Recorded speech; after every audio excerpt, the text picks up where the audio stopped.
So it's day 4, early morning. Haven't really had much time to film because we've been surfing between, I'd say, 5 and 7.5 hours a day. The body is starting to give up at certain points. It's been really good, but we're just getting a boat out now. No wind.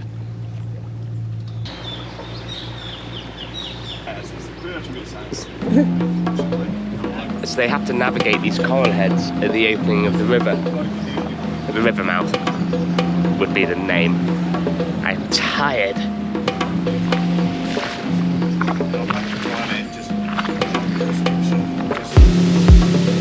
Good morning. Alright, morning surf. Jeez.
good.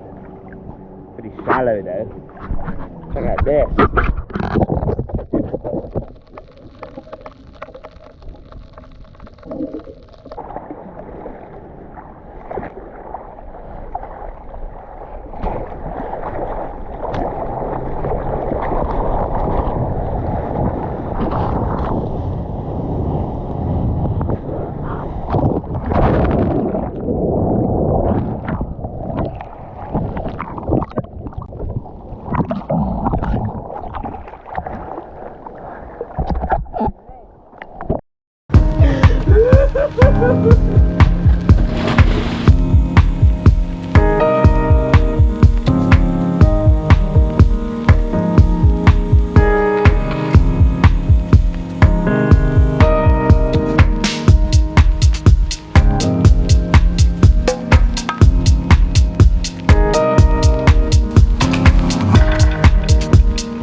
Ray just whisked me out on the jet ski. It's 6:30 AM, my last full day here, and I can get maybe half an hour to myself, and it's clean and glassy. You might just be too small. I mean, you can't complain. There's no wind.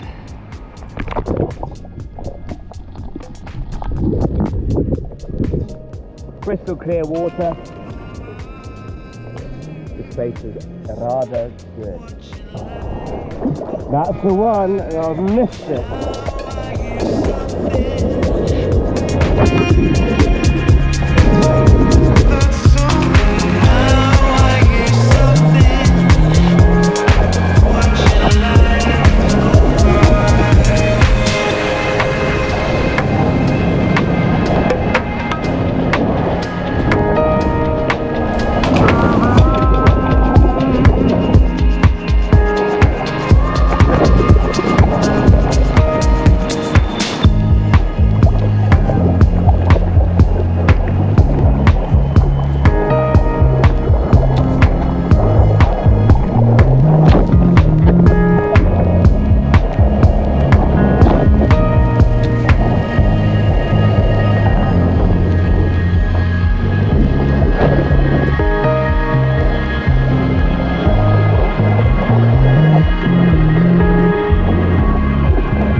So that's it. It's the dream trip is over. I actually didn't manage to film nearly as much as I wanted to, because I didn't realise when you're here, either you are surfing, you are getting ready to surf, you're eating, or you're sleeping. There isn't a whole lot of downtime, unless you want it, of course. So disappointingly, I didn't video all that much. I only got the drone up twice. But it's been very pleasant. The first few days were really good, and then the swell sort of just petered off a bit. Can't control that, but Kandui is rather nice. You stay in these umas, and you just walk along this coconut shell lined path. Just give you a quick tour of the umas. The light's not working, so 1 bed, 2 beds, bathroom, aircon, which is nice. If you are coming here, what I would say is that they do somewhat oversell it. The Umas are comfortable, but they're certainly not 5-star comfort. But yeah, can't really complain. This place is very good. Apparently, compared to all of the other camps who have less boats, Kandui offers you the most flexibility. So you can either go with the big boats, or you can get a dinghy, or you can sometimes get a jet ski out.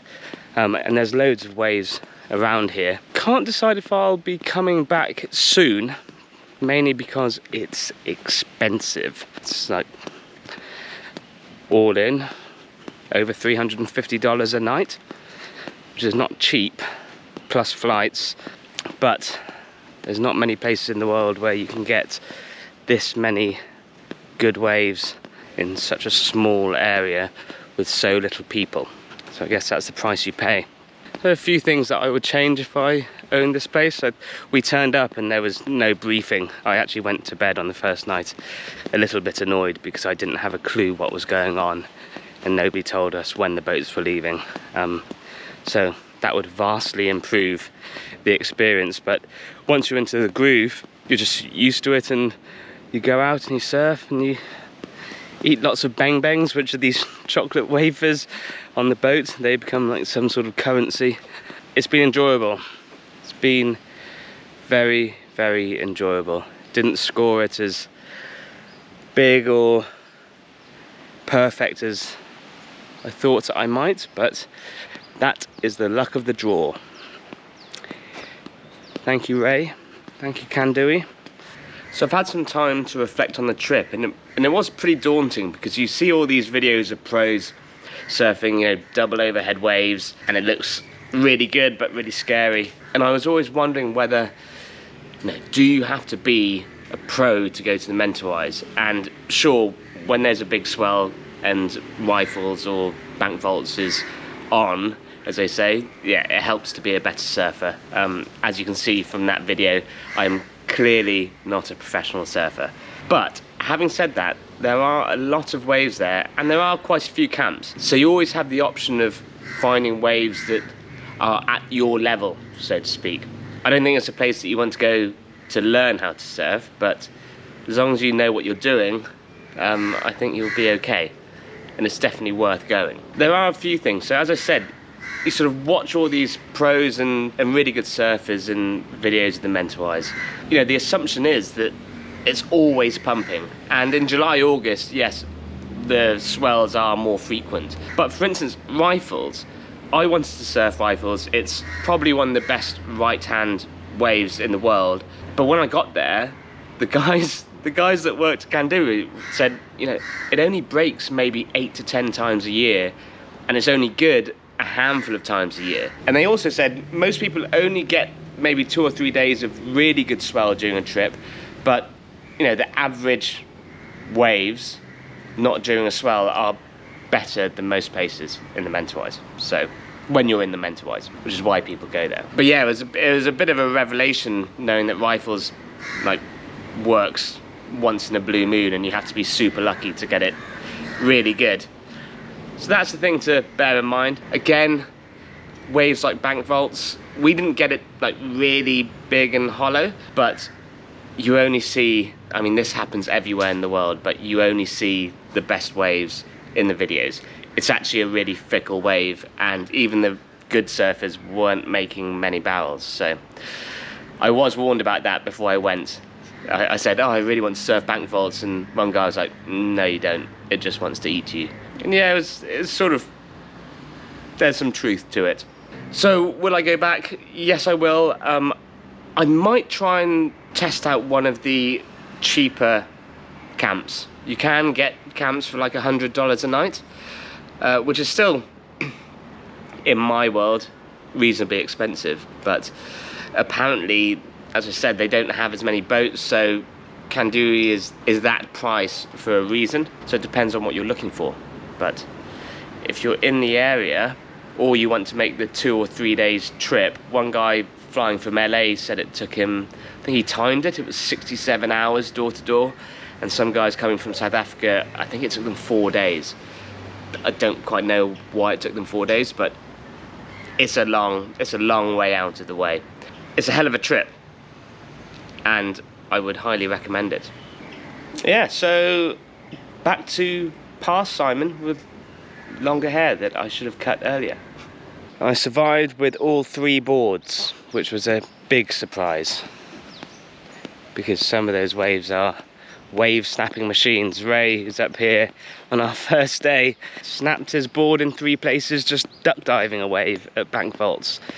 So glad that my body and boards didn't break completely. One other tip for if you come here, bring a lot of medical gear.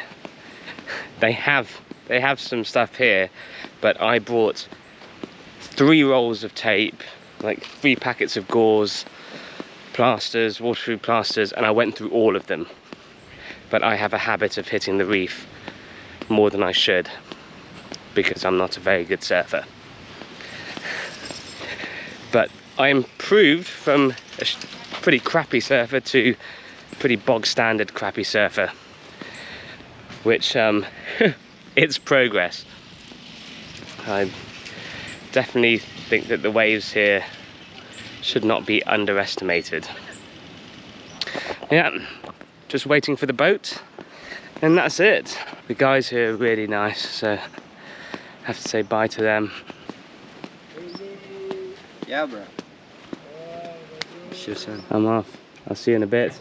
Yeah, I didn't do any fishing, didn't go over to the island, didn't walk the island, didn't do stand-up paddleboarding through the mangroves, because, well, I'm here to surf, so I wanted to surf as much as possible, and I did. So, mission success.